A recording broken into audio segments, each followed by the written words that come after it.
Walt Granger, a humble mechanic, faces the demolition of his 60-year-old garage in Miltown, ordered by city official Ethan Brewer.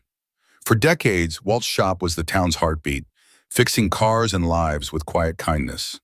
As tools clatter and memories fade, Walt grapples with losing his life's work.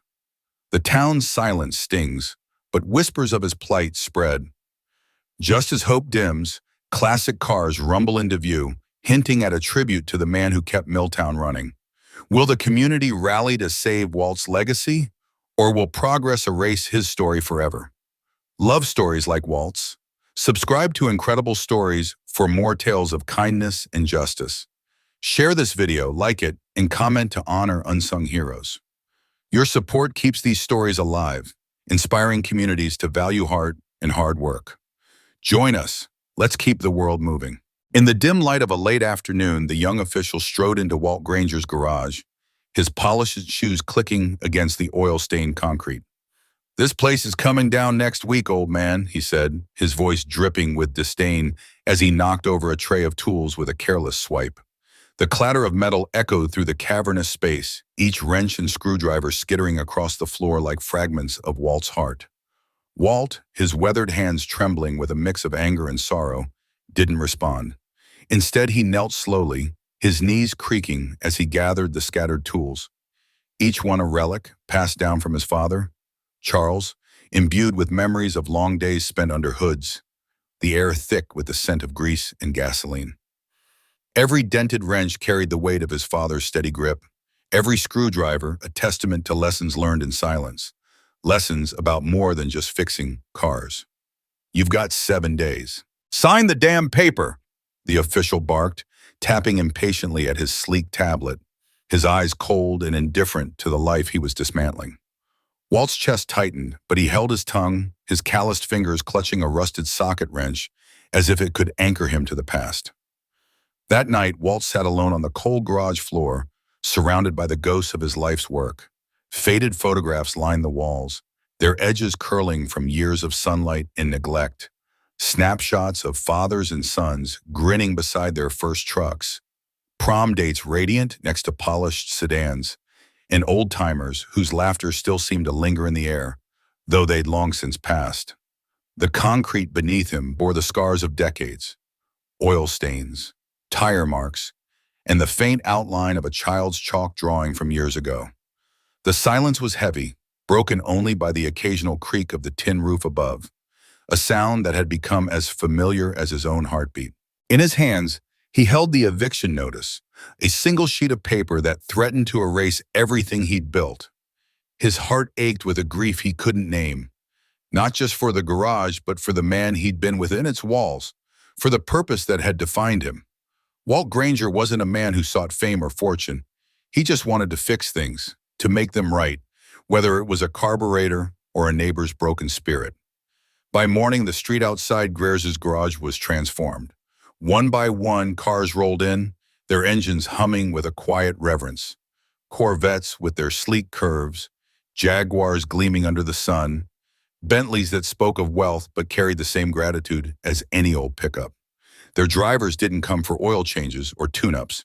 They came to stand for Walt, the man who'd kept their town's wheels turning for nearly 50 years. Each car was a testament to his quiet dedication, a living monument to a man who'd never asked for recognition but had earned it in spades. They parked in neat rows, their polished chrome catching the light, a silent rebellion against the official's callous decree. Walt Granger had never set out to be a hero. He was just a boy when he first stepped into the garage, back in 1961, when his father Charles poured the first slab of concrete. At 8 years old, Walt was small enough to wriggle into engine compartments, his eyes wide with wonder at the dance of gears and the sharp tang of motor oil.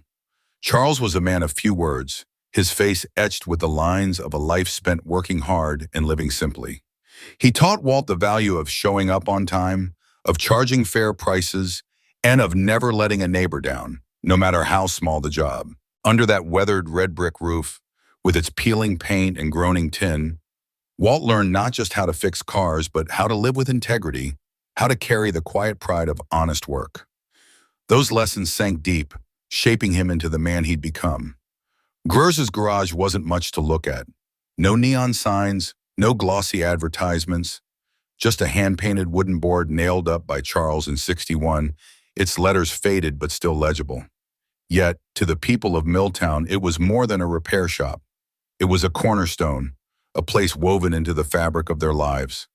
Kids wobbled on their first bikes in its parking lot, their laughter mingling with the clank of tools. Veterans lingered over coffee during oil changes, swapping stories of wars fought and lives rebuilt. When times were tough, local bakers brought warm pies instead of cash, and Walt accepted them with a nod, never turning anyone away. He fixed trucks for single mothers scraping by, tuned up church vans without sending a bill, and once trudged a mile through a blinding snowstorm to jumpstart a farmer's tractor, just so the man's cattle wouldn't go hungry. Those acts of kindness weren't recorded in any ledger. They were sealed with handshakes, quiet nods, and the occasional loaf of banana bread, warm from the oven. Walt didn't talk much about his work. He didn't need to. The town remembered. The walls of his shop were a gallery of memories, photographs of proud fathers and sons, of young couples beaming beside cars Walt had polished to a mirror shine, of old friends whose vehicles still ran smoothly thanks to his meticulous care. After losing his wife Margaret in '97, Walt poured his heart into the garage. He lived in the small apartment upstairs, ate his lunches at the same workbench where his father once worked, and kept every tool in its rightful place, from the smallest screwdriver to the heaviest wrench. Those tools weren't just objects. They were heirlooms, their wooden handles worn smooth by decades of use, each one carrying a story. Walt could tell you where every tool came from, some from his father, others gifts from grateful customers, a few bought with his first earnings as a teenager. They were his connection to the past, to the man who'd taught him everything, to the life he'd built one repair at a time. As the cars gathered outside, Walt stood in the doorway, his eyes tracing the familiar lines of each vehicle. He didn't know what the future held, whether he could save the garage or find a new place to carry on.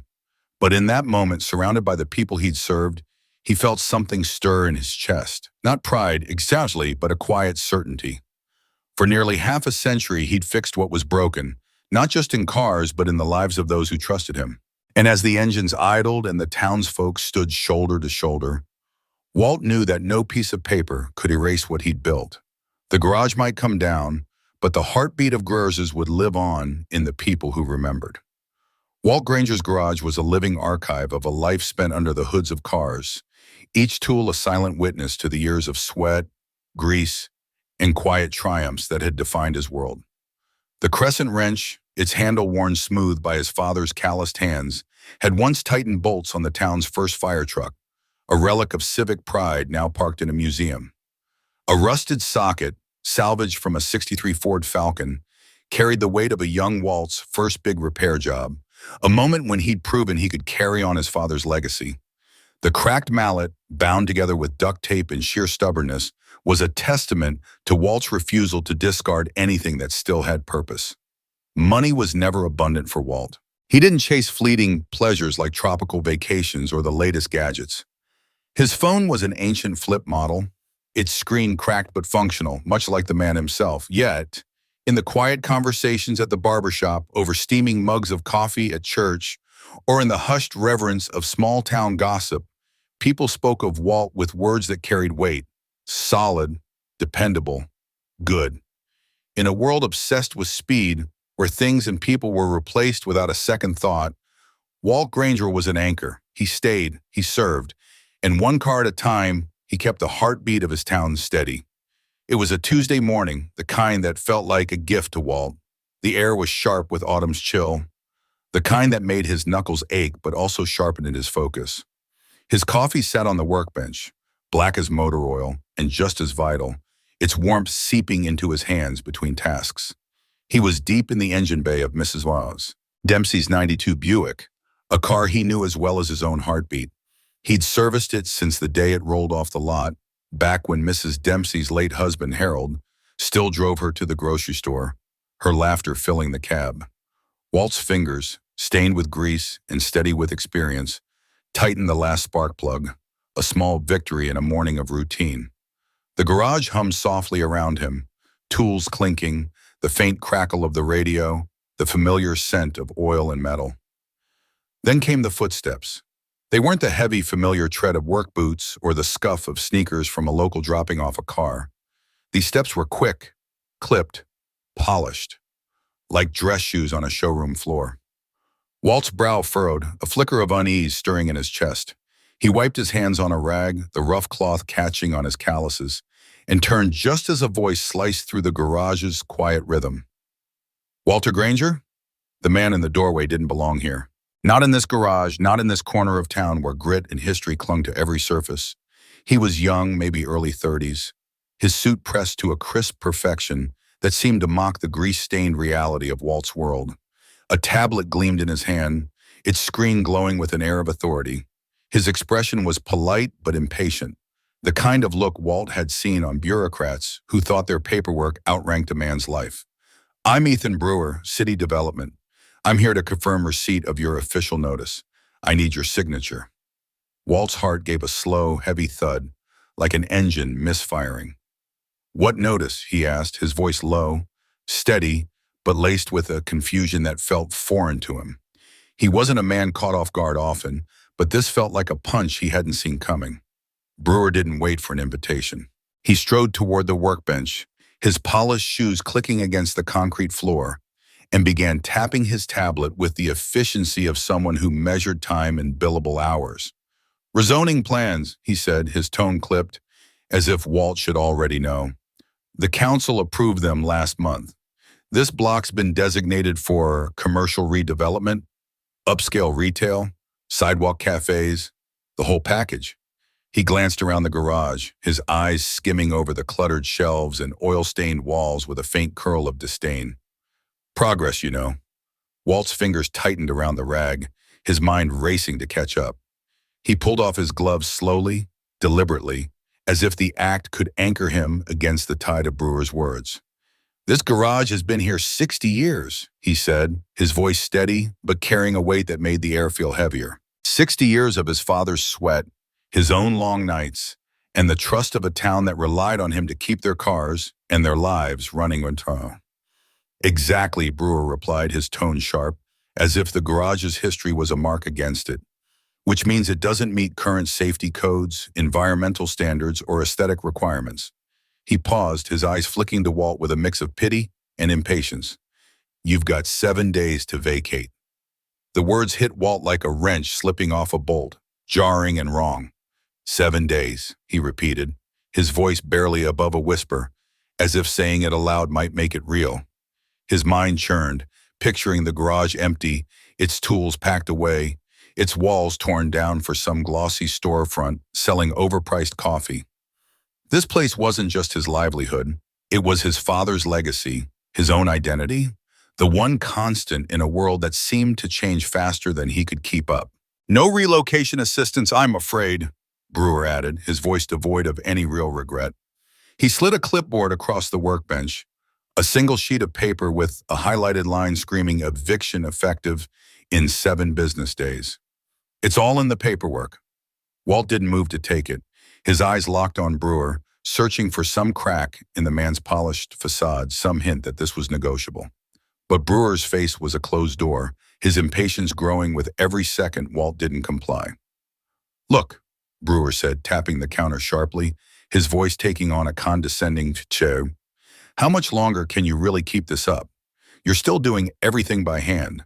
Cars today are practically computers. This place," he gestured around the garage, his smirk cutting deeper than his words, "it's a museum." Walt's chest tightened, a slow burn of anger mixing with something deeper, something like grief. He'd heard comments like that before, from younger mechanics who thought diagnostic software could replace a lifetime of instinct. But hearing it in his own garage, from a man who'd probably never held a wrench, felt like a violation. Brewer, oblivious to the storm brewing in Walt's silence, made his fatal mistake. In one sharp motion, he slammed his hand against the workbench, sending a metal tray of tools crashing to the floor. Wrenches clattered, their metallic song echoing in the quiet. A socket rolled in a lazy arc across the concrete. A small screwdriver, its handle darkened by years of use, skidded to a stop near Walt's boot. The air seemed to hold its breath. Brewer didn't notice the weight of what he'd done. He didn't see the way Walt's jaw tightened, the way his hands stilled, or the way his eyes lingered on the scattered tools. To Brewer, they were just objects, replaceable and insignificant. To Walt, they were pieces of his life. The crescent wrench his father had used to teach him about torque. The socket from the Falcon, a symbol of the day he'd earned his father's proud nod. The mallet, taped together after a long night fixing a car for a single mother who couldn't afford a tow.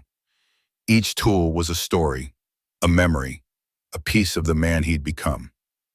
"Just sign it," Brewer said, his voice cutting through the silence like a blade. "You're not gonna fight City Hall." Walt didn't respond. His knees groaned as he bent down, the ache in his joints a reminder of the years he'd poured into this place. He began picking up the tools one by one, his hands moving with a reverence that Brewer couldn't comprehend. The crescent wrench felt heavy in his palm, its weight grounding him. The socket, rusted but reliable, fit perfectly in his hand, like it belonged there.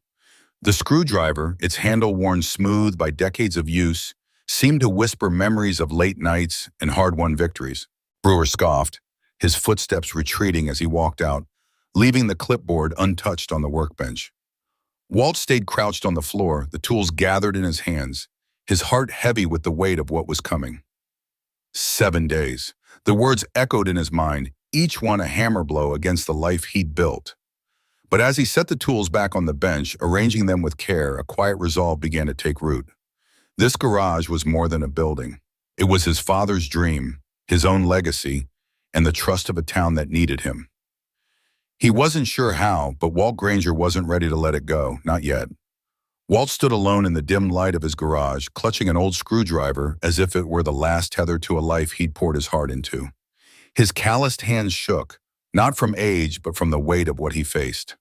The tool, worn smooth by decades of use, seemed to carry the echoes of every engine he'd revived, every neighbor he'd helped. Setting it down gently on the workbench, he felt a pang in his chest, a quiet, aching fear that this place, his life's work, would soon be nothing more than a memory. The city had given him 7 days. 7 days to dismantle a legacy built over a lifetime. By Wednesday morning, the news had rippled through Miltown like a stone skipped across a still pond. At Mel's Diner, where the air smelled of burnt toast and strong coffee, regulars hunched over their plates, their voices low but heavy with the weight of the rumor. "Walt's garage is shutting down," one man muttered, his fork pausing mid-bite. Across the counter, an older woman with tired eyes shook her head. "I figured he'd go out with that place, buried under a pile of wrenches," she said, her chuckle tinged with sorrow. The diner buzzed with murmurs, a mix of disbelief and resignation. Most folks just sipped their coffee, their silence louder than words. They grieved in their own way, but it was a private, unspoken mourning. Gary Templeton, the local real estate agent, heard the news while flipping through his glossy brochures at his office across town. A smile crept across his face, sharp and unapologetic. "Progress doesn't wait for anyone," he said to no one in particular, smoothing out a pamphlet for boutique shops planned for Walt's block. "That area's been on its last legs for years. A few trendy stores will breathe new life into it." His voice carried the confidence of a man who saw dollar signs where others saw history. No one mentioned the winter of '96 when Walt had braved the great ice storm, his breath fogging in sub-zero air as he fitted tire chains for families stranded on slick roads. Nor did they speak of how he'd accepted firewood or fresh eggs from laid-off workers who couldn't pay cash, or how he'd kept prices steady for retirees scraping by on fixed incomes. Those stories lived in the hearts of Miltown's people, but they stayed locked away, unvoiced. That silence cut Walt deeper than any words could. He'd hoped for something, anything from the town. A petition, a letter, even a single phone call to show they cared. But the days passed and the quiet grew louder. The same folks who'd once crowded his garage during every crisis now seemed too busy, too detached, or too weary to fight for him. A few old-timers stopped by, made their steps slow and their eyes heavy with shared history. They clapped him on the shoulder, their voices gruff but kind. "Rough deal, Walt," one said, shifting uncomfortably. "Guess nothing stays the same, does it?" another mumbled.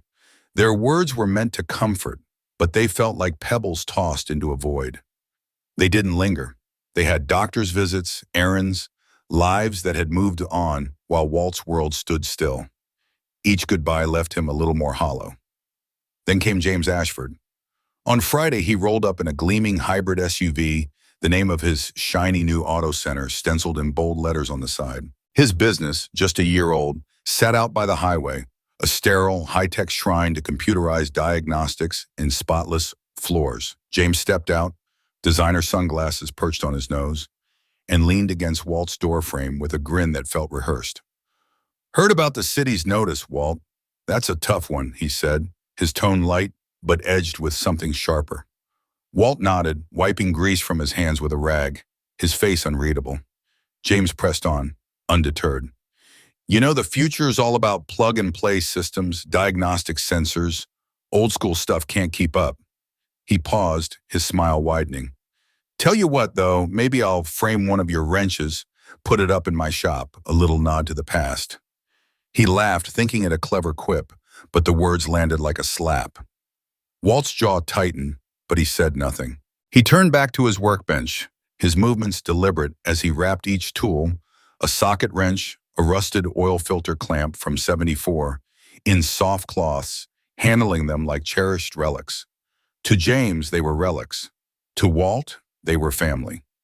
That evening, as the sun dipped low and painted Miltown in shades of gold, Walt sat on a wooden crate by the garage's sliding door. The world moved on around him, cars zipped by, their drivers familiar faces who avoided his gaze. For the first time in years, Walt felt unseen, a ghost in the town he'd served for decades. His heart ached with a quiet, stubborn hope that someone might stop, might fight for him. But the street stayed empty. In a small drawer beneath the cash register, he found a notepad, its pages yellowed and curling. It was the kind his late wife used to jot down grocery lists, her neat handwriting still vivid in his mind. With a pencil, Walt wrote in slow, slanted letters, "To anyone who cares enough to read this, thank you for letting me be part of your lives. I've lived a good one." His hand lingered on the page, his eyes tracing the words as if they could hold back time. He tore it carefully, taped it to the inside of the garage window, where only someone looking closely would see it, and sat back down. He wasn't waiting for rescue or miracles. He was waiting for the end, for the moment when the doors would close and the screwdriver, the workbench, the life he'd built would fade into silence. The weight of 43 years pressed heavily on Walt Granger's shoulders as he stood in the stillness of his garage, a place that had been his sanctuary, his livelihood, his entire universe.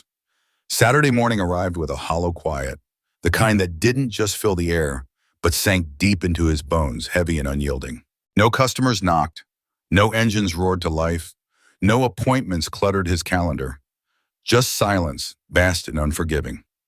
At precisely 7 a.m., as he had done every morning for decades, Walt turned the key in the lock, the familiar click echoing in the empty space. His hands trembled slightly, not from age, but from the ache of knowing this ritual was nearing its end. The garage felt different now, like an old friend who'd grown distant, its purpose fading with every passing day. Dust motes danced lazily in the slanted rays of sunlight streaming through the high windows, catching on shelves that once brimmed with spark plugs, oil cans, and the promise of another job well done. Now those shelves stood barren, their emptiness a mirror to the hollow place in Walt's chest. He didn't pick up a wrench that day. There was nothing left to repair, no car to coax back to life. Instead, Walt let himself drift into memory, a tide that pulled him under with both comfort and pain. He shuffled to the corner of the shop where an old oak desk sat, scarred and sturdy, a relic from his father's time. With a slow, deliberate motion, he tugged open a drawer that hadn't seen daylight in years. Inside lay a treasure trove of Polaroids, their edges curled like autumn leaves, their colors softened by time but their stories vivid in Walt's mind. He lifted the first photo, his fingers brushing the glossy surface as if he could touch the moment it captured. There he was, a young man barely out of his teens, gripping a wrench too large for his callow hands, standing shoulder to shoulder with his father. Their smiles were triumphant, after rebuilding their first engine together, a clunky old Ford that sputtered to life like a miracle. Walt's heart swelled with pride, but it was tinged with sorrow. His father's laughter was now just a faint echo in his memory. Another photo caught his eye, a teenage girl in a shimmering prom dress, her coat draped over her shoulders, leaning against a beat-up Toyota. Her grin was shy but radiant as Walt handed her the keys, the car now purring smoothly after hours of his labor. He remembered her name, Jenny, and the way her father had clapped Walt on the back, grateful for getting her to prom on time. In the corner of the drawer, a smaller photo stopped his breath. It showed a little boy, his son, standing beside Walt's father, both of them beaming beside a cherry-red pickup truck. The truck still sat in a barn somewhere, but the boy and his grandfather were gone, taken too soon by time and fate. Walt's throat tightened, his eyes stinging as he traced their faces with his thumb, wishing he could pull them back into the present, just for a moment. He spread the photos across the workbench, each one a fragment of a life he'd built piece by piece. They weren't just pictures, they were connections, threads that wove through the lives of customers who'd become friends, kids who'd grown into parents, people who'd trusted Walt with more than their cars. He'd been there for their milestones, graduations, first dates, cross-country moves, always in the background, the steady hand that fixed what was broken. When their engines failed, when their worlds felt like they were crumbling, Walt was the one they called, the quiet constant who made things right. As he stared at the scattered images, a wave of gratitude washed over him, mixed with the bitter pang of knowing those days were slipping away. Around noon, the creak of the garage door startled him from his reverie. Bill Henderson stepped inside, his familiar lopsided grin unchanged despite the years. Walt hadn't seen him in ages, not since their high school days, when they'd torn up the football field together. Walt with a full head of hair, and Bill with knees that didn't groan with every step. Bill's voice was warm, but carried an edge of unease. "Figured I'd swing by before they turn this place into a parking lot," he said, trying to keep his tone light. Walt managed a faint smile, his heart twisting at the thought of bulldozers erasing his life's work. Bill chuckled, rubbing the back of his neck. "You still driving that old Chevy I fixed up for you?" Walt asked, his voice rough with disuse. Bill shook his head, his eyes softening. "Had to let her go a while back. But I was wondering." He trailed off, his gaze sweeping the shop, lingering on the faded signs and empty tool racks. "Would you sell me that sign out front? Thought it'd look good in my den, for the memories." The request hit Walt like a punch, though he knew Bill meant no harm. The sign, Granger's Auto Repair, painted in bold red letters, was more than just a marker. It was a symbol of everything he'd built, everything he was losing. He couldn't find words, his throat too constricted, so he just nodded, his eyes fixed on the floor. Bill lingered a moment longer, sensing the weight of the silence, then clapped Walt's shoulder and promised to come back for the sign later. As the door swung shut behind him, Walt was alone again, the quiet rushing back like a tide. By sunset, Walt stood in the center of the garage, his gaze not on the bare walls or the empty hooks, but on the invisible traces of a life lived there. He saw his father's stern but proud face, heard his wife's gentle teasing as she brought him coffee during late-night repairs, felt the laughter of old friends and the clatter of tools hitting the concrete floor. The ghosts were everywhere, vivid and fleeting, and Walt's chest ached with the beauty and pain of it all. He climbed the narrow stairs to the small apartment above the shop, a space he'd never meant to call home for so long. At the edge of his bed, he sat, his hands resting on an old wooden toolbox etched with the initials CG, Charles Granger, his father. He ran his fingers over the worn letters, feeling the grooves as if they held some secret comfort. In the stillness, he whispered, his voice barely audible, "I just hope someone remembers these hands got them back on the road." Outside, the wind brushed softly against the garage, a gentle murmur that felt like the building itself was listening, holding his words close.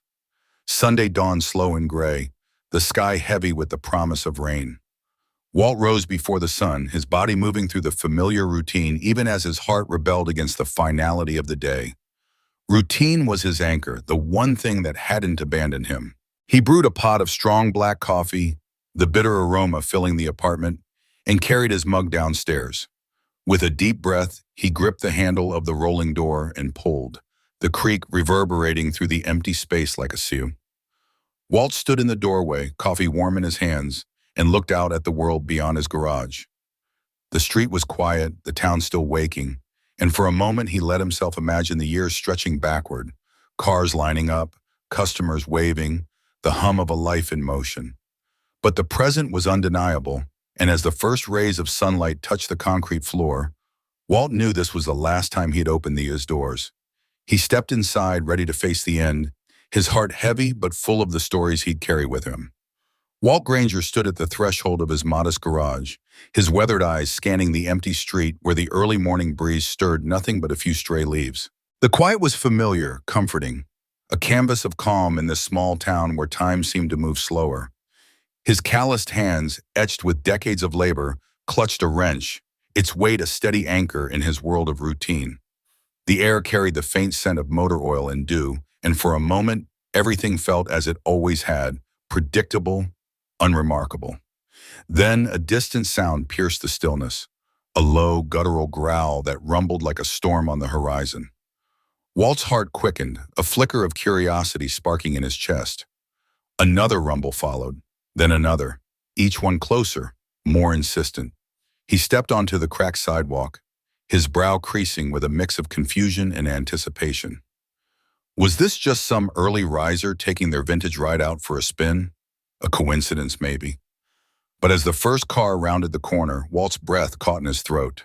It was a cherry-red 1967 Corvette Stingray, its curves gleaming under the soft morning sun like a jewel polished by time. The car rolled to a deliberate stop in front of his garage, its engine purring with a quiet confidence. Behind it came a midnight blue Mustang GT, its sleek lines exuding raw power, followed by a Bentley Continental, its elegance a stark contrast to the gritty pavement. A Jaguar E-Type pulled up next, its chrome bumper catching the sunlight and flashing like a beacon. One after another, more cars arrived, each a masterpiece of engineering and care. A Dodge Charger with a menacing stance, a Rolls-Royce Silver Shadow radiating timeless luxury, a 1964 Pontiac GTO vibrating with muscle, and a Porsche 911, its sleek form a testament to precision. The street, once silent, now thrummed with the symphony of revving engines, a chorus of combustion that stirred memories long buried. Walt stood rooted in the doorway, the wrench dangling in his hand, his mind racing to make sense of the scene unfolding before him. Neighbors peeked through parted blinds, their faces a mix of awe and disbelief. Doors swung open and people spilled onto their lawns, phones raised to capture the surreal moment. For a heartbeat, no one spoke. The sight was too extraordinary, too sacred, as if this humble garage on the edge of town had become a cathedral of chrome and steel. The Corvette's door swung open and a tall man in his early 40s stepped out, his confident stride softened by a warmth in his eyes. Walt squinted, his heart lurching as recognition dawned. "Tyler Johnson," he whispered, the name heavy with memory. Tyler approached, holding a faded photograph, its edges worn from years of handling. The image showed a teenage Tyler, all awkward limbs and wide grins, standing shoulder to shoulder with Walt beside a battered Honda, its hood propped open like a patient on an operating table. Walt's throat tightened as he remembered those days. Tyler, a kid with big dreams and no direction, hanging around the garage after school, soaking up every word Walt shared about engines and life. "I told you I'd pay you back when I got my first paycheck," Tyler said, his voice catching with emotion. "That job you gave me, it changed everything. I run a tech company now, Walt, but you're the reason I ever got through the door." The words hit Walt like a tidal wave, stirring a mix of pride and disbelief. He opened his mouth to respond, but no sound came. How could he have known that a summer job, a few bucks an hour, had set this man on a path to such heights? Before Walt could process Tyler's words, another figure stepped forward, a woman in her late 30s, her posture radiating quiet strength. Sarah Chen clutched a framed certificate, her fingers tracing its edges as if it were a talisman. "You patched my tire the night before my medical school entrance exam," she said, her voice steady but thick with gratitude. "I was a mess, Walt. I scared I'd miss my chance, but you stayed late, fixed it, and wouldn't take a dime. I made it to that exam because of you. I'm a trauma surgeon now. Walt's chest tightened, a flood of memories rushing back. Sarah, frantic and frazzled, her dreams hanging by a thread that night. He'd brushed it off as just another job. But to her, it had been everything. Then came Marcus Williams, his broad shoulders filling out a tailored suit, his presence commanding yet humble. You kept my car running all through law school, he said, his deep voice resonating with sincerity. I couldn't afford much, but you never let me down. You told me to pay it forward, Walt. I did. I'm a judge now, and I've never forgotten you. Walt's eyes stung as he recalled Marcus, a determined young man juggling night classes and odd jobs, his old sedan always on the brink of giving up. Walt had waived the bills more times than he could count, telling himself it was nothing. But to Marcus, it had been a lifeline. One by one they came forward, a parade of lives touched by Walt's quiet kindness. A teacher who'd driven to her first job in a car Walt had nursed back to life. A veteran who'd made it to therapy appointments because Walt had fixed his truck for free. A truck driver who'd kept his route because Walt had worked late to replace a busted alternator. A mother who'd gotten her kids to school on time. A CEO who'd made it to her first big meeting. Each carried a story, a moment when Walt's hands, his time, his heart had made a difference. They didn't come with cash or checks. They came with gifts far greater. Memories, gratitude, and the gleaming machines that lined the street. Each one a testament to the lives Walt had unknowingly shaped. Walt's knees felt weak, his heart pounding as he looked out at the crowd. His jaw trembled, and his eyes, usually so steady, shimmered with unshed tears. He'd never asked for thanks, never expected it. To him, the work was the reward, the hum of a fixed engine, the nod of a satisfied customer. But now the town had turned out to honor him, not just to say goodbye as he prepared to close the garage for good, but to ensure his legacy would live on. The street had transformed into a living monument, a vibrant, roaring celebration of a man who'd spent his life quietly keeping others moving forward. The moment was electric, and the world beyond the town was starting to notice. Phones buzzed as videos spread across social media, live streams capturing the gleaming cars and the crowd's reverent silence. The hashtag #Josh and Granger's Garage surged, first dominating local feeds, then rippling across the state. But Walt didn't care about the digital frenzy. He wasn't a man of likes or retweets. His world was built on the tangible, grease-stained rags, firm handshakes, and the trust of those who'd relied on him for decades. Then, a sleek black Mercedes glided to a stop, its polished surface reflecting the morning light. A man stepped out, his silver hair neatly combed, a city seal pinned to the lapel of his tailored gray suit. He carried himself with quiet dignity, not arrogance, his eyes scanning the crowd before locking onto Walt. The sight of him stirred something deep in Walt's memory, a flicker of recognition that felt both distant and profound. As the man approached, Walt's grip tightened on the garage door, the rough wood grounding him in a moment that felt like it might slip away. This wasn't just a gathering, it was a reckoning, a testament to a life of service that Walt had never fully understood until now. Walter Granger moved with a steady, purposeful stride, his boots scuffing softly against the cracked pavement outside his garage. The late afternoon sun cast long shadows, and the air carried the faint tang of motor oil and rust, a scent that had woven itself into the fabric of his life. Walt's eyes, weathered by decades of squinting under hoods, caught a glimpse of a man approaching. Tall, confident, his suit crisp against the backdrop of Miltown's gritty streets. There was something in the man's gait, a rhythm that tugged at the edges of Walt's memory, like a half-forgotten song. "Walter Granger?" the man called out, pausing just before the garage's open maw, where tools gleamed faintly in the dim light. "I'd wager you don't remember me. I was just 19, barely scraping by, when you showed me how to change the oil in that beat-up Buick I'd borrowed, had $20 to my name and a college loan weighing me down like a millstone." Walt tilted his head, his brow furrowing as he sifted through years of faces and stories. The memory flickered, then solidified. A lanky kid, nervous but eager, kneeling beside him under that old car, oil dripping onto the concrete. "Thomas Grant," Walt said, his voice a mix of surprise and certainty, as if he could hardly believe the name had surfaced after all this time. The man's face broke into a warm, genuine smile, the kind that carried both pride and gratitude. "Director Grant now," he said, "Department of Transportation." A ripple of gasps and murmurs spread through the small crowd that had gathered, their faces a mix of awe and disbelief. This polished figure, now steering the city's infrastructure, had once been that same kid, greasy and uncertain, learning the basics from Walt's steady hands. Grant stepped forward, pulling a framed document from under his arm, its gold-embossed city seal catching the light.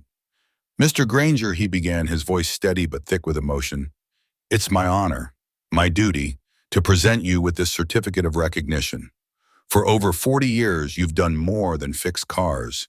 You've lifted people up, kept this town rolling forward, with quiet dignity, with grace, and without ever once seeking the spotlight." Walt's hand, calloused and trembling ever so slightly, reached for the certificate. His heart thudded, not from pride, but from the weight of a life's work being seen, truly seen, for the first time. Grant leaned in, his voice dropping to a conspiratorial whisper. "And just between us, there's an emergency council meeting tomorrow. Rezoning amendments might be back on the table." The words hung in the air, a quiet promise of hope, a chance to preserve what mattered. The crowd, hushed just moments before, erupted into cheers. Some clapped with fervor, others wiped tears from their eyes, and a few stood frozen, hands pressed over their hearts, as if they were witnessing a moment too sacred for words. Walt stood still, the certificate in one hand, his old wrench in the other, a tool that had been his father's, its weight as familiar as his own pulse. Tears pricked at his eyes, hidden beneath the brim of his weathered cap, but he didn't speak. Words felt too small for the swell of gratitude and loss churning inside him. This garage, this life, it had been his anchor, his purpose, and now it was being celebrated, even as it faced its end. Then a small figure broke through the crowd, a boy, no older than 7, clutching a plastic toy car with a broken wheel. His eyes were wide, hesitant, but brimming with trust. "Mr. Granger?" he asked, his voice barely above a whisper. "Can you fix this for me?" The crowd seemed to hold its breath, every eye fixed on the scene. Walt looked down at the toy, its chipped paint and wobbly wheel a tiny echo of the countless vehicles he'd mended. He glanced at the boy, then out at the street, where cars and faces blurred together. Each one a story, a life he'd touched. Kneeling to meet the boy's gaze, he smiled, his voice soft but sure. "If you believe I can, then I reckon I still can." The crowd roared again, cameras flashing like stars, but Walt's world narrowed to the feel of that small car in his hands, and the unwavering trust in the boy's eyes. In that moment, he wasn't retiring. He was reborn. The next day, Granger's garage didn't open its doors. No grand speeches marked the occasion, no headlines screamed of closure. Walt had made his choice quietly, as he always had, with the same steady resolve that had guided him through decades of service. The city council's emergency meeting did pause the redevelopment plan, buying time for the town to catch its breath, but Walt knew the tides of change were inevitable. He didn't fight them. He simply wanted to leave on his terms, with his head held high and his heart at peace. The garage closed not in defeat but in honor, its legacy etched into the very streets of Miltown. In the weeks that followed, the town began to transform, not through zoning laws or city planners, but from the spark Walt had ignited. Local schools launched a craftsmanship week, inviting welders, carpenters, seamstresses, and mechanics to share their trades with students. Walt was the first to step up. Standing before a room of 9th graders, grease still etched into the lines of his fingernails, he held up his father's wrench, its metal worn but gleaming. "This was given to me when I was 16, he said, his voice steady, unpolished, but carrying the weight of truth. "It's not fancy. It doesn't run on code or flashlights, but it's fixed more lives than you'd ever guess." The students leaned forward, captivated not by charisma, but by authenticity. Walt wasn't a hero in the storybook sense. He was real, and that was enough. The city also established the Walter Granger Scholarship Fund, a beacon of hope for kids chasing trades rather than college degrees. It wasn't just money, it was a promise that hands-on work, the kind that left calluses and grease stains, was worth celebrating. Walt didn't seek the spotlight, but it found him, illuminating a life built on quiet service. As he walked the streets of Miltown, he felt the weight of his wrench in his pocket, a reminder that his work, his purpose, lived on, not in steel or concrete, but in the hearts of a town that refused to forget. In a small town where the hum of engines mingled with the chatter of neighbors, a modest garage stood as a beacon of hope and hard work. Granger's Garage, established in 1961, wasn't just a place to fix cars. It was a sanctuary where broken things and sometimes broken spirits found repair. The community, bolstered by the generosity of anonymous donors, many of whom rolled up in gleaming luxury vehicles that Sunday morning, rallied to create a scholarship fund in its name. These benefactors, moved by the garage's legacy, poured their resources into ensuring its spirit lived on. In its inaugural year, the fund transformed the lives of 7 young dreamers, granting them full tuition to chase ambitions that might have otherwise stayed out of reach. Among them was Maria, a determined young woman whose passion for diesel mechanics had once drawn snickers from her peers. Now, with the scholarship behind her, she stood taller, her dreams no longer a punchline. "Folks used to chuckle when I talked about fixing engines," she shared with the local newspaper, her voice brimming with pride. "Now they're asking when I'll open my own shop." Her words carried a quiet triumph, a testament to the power of belief, both in herself and from those who saw her potential. The garage itself, perched on its familiar corner, remained untouched by time's relentless march. The townsfolk, their voices rising in unison, persuaded the city to preserve it as a historical landmark. They didn't sand down its weathered edges or outfit it with modern fixtures. Instead, they scrubbed away decades of grime, letting its character shine through, and affixed a single bronze plaque by the entrance. It read, "Granger's Garage, established in 1961, a place where problems were fixed and people were never turned away." Those words captured the essence of a place that had been more than a business. It was a promise kept to a community. Walt, the heart and soul of the garage, still lived in the modest apartment upstairs. His hands, calloused from years of turning wrenches, no longer tackled the daily grind of full-time work. Yet every Saturday, the garage doors creaked open for walk-ins, mostly young people eager to learn the craft. Walt didn't charge them a dime. He only asked that they show up on time, tidy up after themselves, and pour their hearts into the work. For him, the joy wasn't in coaxing life back into a carburetor, but in sparking confidence in those who stepped into his world. He watched their faces light up as they gripped a wrench for the first time, their hesitancy giving way to determination. Each lesson was a small act of faith, a belief that these young hands could carry forward what he'd spent a lifetime building. The townsfolk still showed their gratitude in simple, heartfelt ways. A warm pie would appear on his doorstep, its crust golden and fragrant. A jar of homemade pickles, crisp and tangy, would arrive with a handwritten note. One woman, her eyes soft with nostalgia, gifted him a quilt stitched from the faded fabric of old garage shirts. "For the cold nights," she said, her voice thick with unspoken thanks. Walt accepted each gesture with a quiet nod, his heart swelling with the kind of warmth no paycheck could ever provide. Sometimes strangers would wander in, drawn by whispers of the garage's story. They'd seen grainy videos online or read about it in a blog, their curiosity pulling them to this unassuming corner. "Are you the guy who?" they'd ask, their voices trailing off in awe. Walt, ever humble, would offer a gentle smile and point to a faded photo on the wall, a snapshot of the garage in its heyday, alive with the clatter of tools and the laughter of neighbors. "I'm just the guy who kept the lights on," he'd say, his words soft but heavy with meaning. Yet the town knew better. Walt wasn't just a mechanic. He was the heartbeat of a community, the steady hand that kept it running when life's gears ground to a halt. On quiet evenings, Walt would sit by the window of his upstairs apartment, the same one he'd once thought of abandoning when the weight of the years felt too heavy.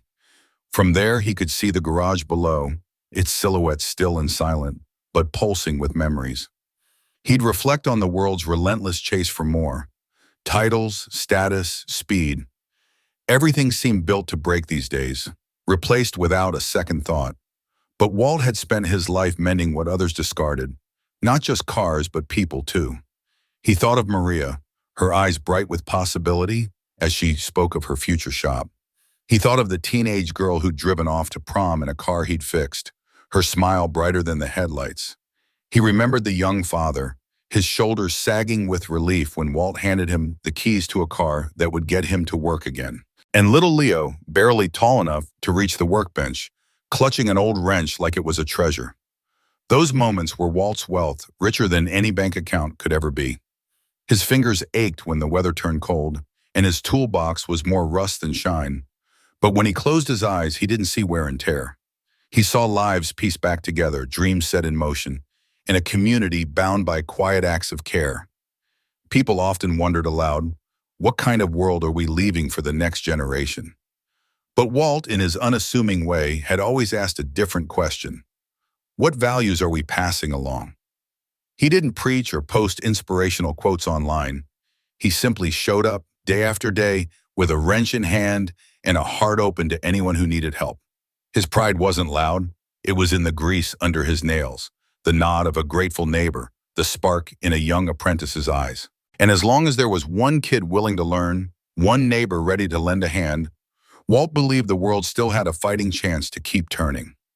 In a society obsessed with the loudest voices and the shiniest new things, Walt's story was a quiet reminder of what truly matters. Real impact doesn't scream from headlines or trend on social media.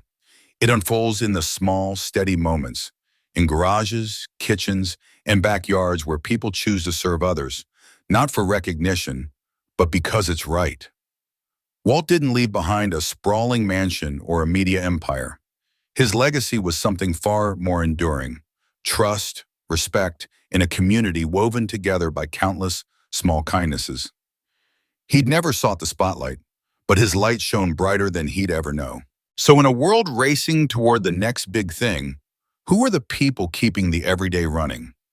Maybe it's a teacher who stays late to help a struggling student, a neighbor who mows a lawn without being asked, or a parent whose quiet sacrifices shape a better future. Perhaps it's you or someone you know whose steady presence makes all the difference. Their names may not grace billboards, but their impact ripples through lives in ways no dollar amount can measure. Walt Granger's garage wasn't just a place. It was a promise that kindness, hard work, and community could still hold the world together. One fixed engine, one shared pie, one taught lesson at a time.